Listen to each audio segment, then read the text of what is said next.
Hello, my name's Adam Pacitti for WhatCulture.com, and I'm today joined by Colt. What are you doing? You shouldn't be taller than me, and I don't like it. But now I feel like Vince and Andre. I can Tom Phillips here if you like. Yeah, let's do some of that. My shorts are going to break it. Oh goodness. Okay. This isn't what I was expecting to start with. Colt, we saw you last night at WrestlePro. Thank you very much. You were wrestling Ryback, who had some choice words for you before the match. Yeah. Talk to me about what happened there. Well, so after the podcast with Punk and I, obviously, I gave him this forum. Punk said what he said, and due to a pending lawsuit, it's nothing I really want to get into right now. But we did talk afterwards, and I did kind of express that, a little bit of my heart was hurting, because I've done this podcast for 7 years now, and it's always been about this positivity, and it's always been about kind of like champion wrestling. I'm not really there to knock people down, so it did hurt me a little bit, when those things were kind of being said. And so we had a long talk, and we kind of we mended our fences, but we knew that going into this match, and especially some of the people, I think Uprocks picked up the story that it was a Punk on a pole match, which was a joke that Ryback made in his, so took everything out of context, which is usually how it always happens. And I'm sure something I said here in the first 5 minutes of that with the lawsuit will get taken out of context and put somewhere. But so we knew there was some kind of story there, and so we kind of wanted to play on that a little bit, and we did. And so and I know I thought I got a good laugh when I asked if we were okay, and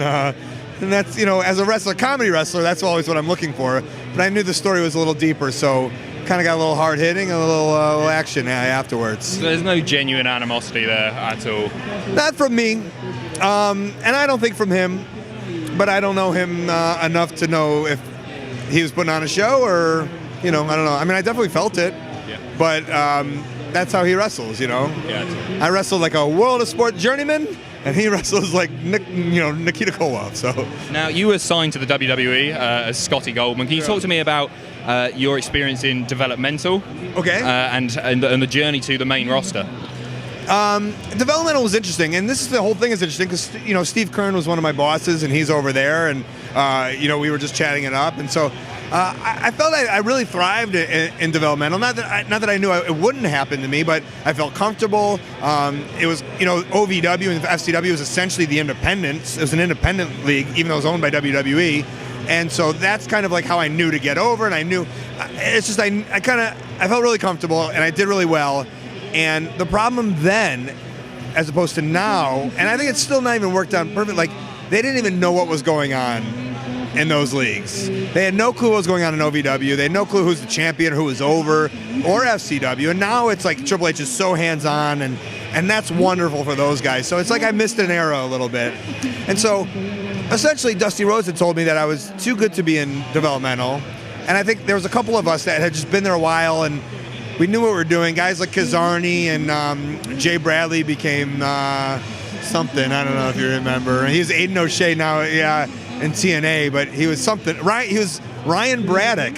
Oh, yeah. Yeah, and Gavin Spears. A bunch of us, it was just we'd been in developmental, we were good. You weren't going to fire us because we weren't bad. So it's let's move them all up. And then, they just didn't know what to do with us. And none of us really got it. DJ Gabriel, Ricky Ortiz. I don't think it was none of us were, I don't think we were all bad.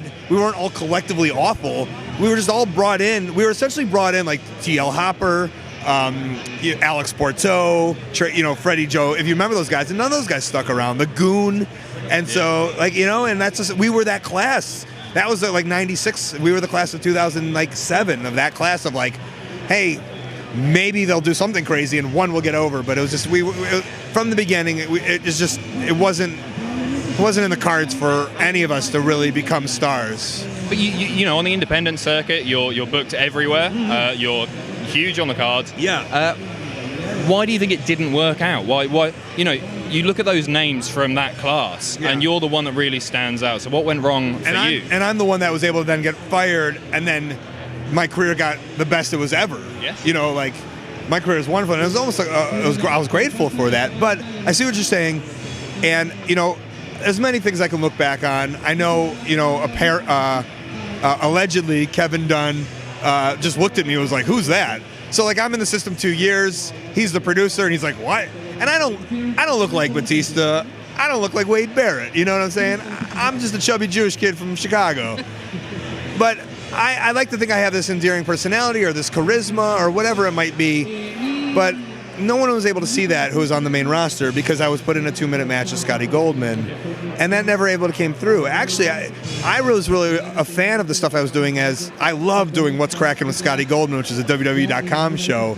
And I don't think anyone was watching that, you know? I watched it. Yeah, no. Really Vince McMahon wasn't watching it. Kevin Dunn was nobody with any kind of pull. Yeah. So when the idea of allegedly Kevin Dunn saying, let's get rid of this guy, and a team of yes men, I think they were like, oh, okay. You know, yeah. So what I've been able to like do on my own, because I'm my own person on the independents, and get that, show that personality and show that out to the world, I wasn't able to do it in that system. Yeah, there are lots of people in wrestling who say that funny doesn't draw. Yeah. Right? What, you know, you're a guy who makes a living primarily from comedy wrestling. Mm-hmm. What are your thoughts on that? So the funny thing is, not maybe the ironic thing is I kind of get it. Like, I understand, and I've always said, like, if you just put me on a show, I like to do my shtick. But, like, yeah, when the consequences arise, of course you have to. And you've seen stuff like I've done with Homicide, and even stuff with Jay Lethal recently. Yep. It's like I know when to put it in and when not to put it in. But in a perfect world, I like to look at myself as kind of like a stand-up, like I'm touring around, and you get to see my jokes, and you get to see my set, and you get to see me improv, and that's part of the idea of like seeing me as a wrestler, kind of like Les Kellett or Cat Weasel. It's like, Thank you for going back to the British wrestling. Yeah, of course. Yeah, you don't want to see those guys like. I feel they want to see those guys tell jokes in the form of pro wrestling. That's why people went and watched those wrestlers, and that's kind of how I see myself. Fantastic. And I've made some money, so yes, you have. It's working. Congratulations. Yeah. So we're going to finish with a bit of word association. I'm going to say some names. First thing that comes to mind when I say Stephanie McMahon. Yeah, I once got caught looking at her boobs, and it was really awkward. Keep going. She just like had got those were fresh, those things. Yes. And I was backstage, and I was like looking, and then I look up and I see her, and I'm like, oh, hey. And then I assume she hated me from then on. Yeah. I oh, would also, say so. Did you see that thing with Austin Creed, the 1 million subscribers on Up Up Down Down? Yeah. She came and joined them for. Yeah, I don't know how you felt, but like the anxiety of just like she's intimidating. Like, yeah. And like I don't even know if she's a real. If you're in that family, I don't think you're like a real person. Like, no, there's something quite not human about them. Yeah, and so watching that first 5 minutes, I had to turn it off because it was just like I felt bad for Xavier Creed, Austin Creed. Austin Creed, yeah. What's his? I'm an idiot. Xavier Woods. Yeah. So yeah, I felt weird for him, and it was too much like anxiety for me to watch that. Those were my thoughts when I think of Stephanie McMahon. Kevin Dunn. Hates me? I don't know. Do you like him? I've shook his hand a couple of times. I have no opinion of him. I don't really. You hear these rumors of like him in the room, like calling out the shots and even whatever, saying why is Scotty Goldman on our television? But like, I'm not in that room. I've never seen him do his dealings, so I don't know what he's all about. Ryback.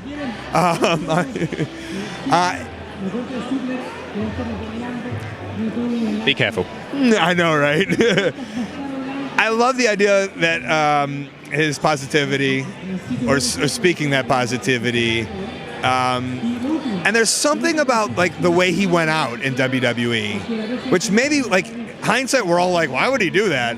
But like, you know, even with Punk, like I saw what he was doing when he was leaving. Like sometimes it's just like you're there a long enough time, and you just gotta let it out. And maybe whatever he says is maybe not right or whatever, but that's how he felt, and he like let it out, and he told the world, and he wrote those emails or blogs or whatever, and that's very admirable. Fantastic. Yeah. Cole, it's been an absolute pleasure. Hey, thank you. Take care. Much. We will see you soon. I've been Adam Pacitti from WhatCulture.com. And I'm at Colt Cabana on Twitter and Instagram. Go and follow him.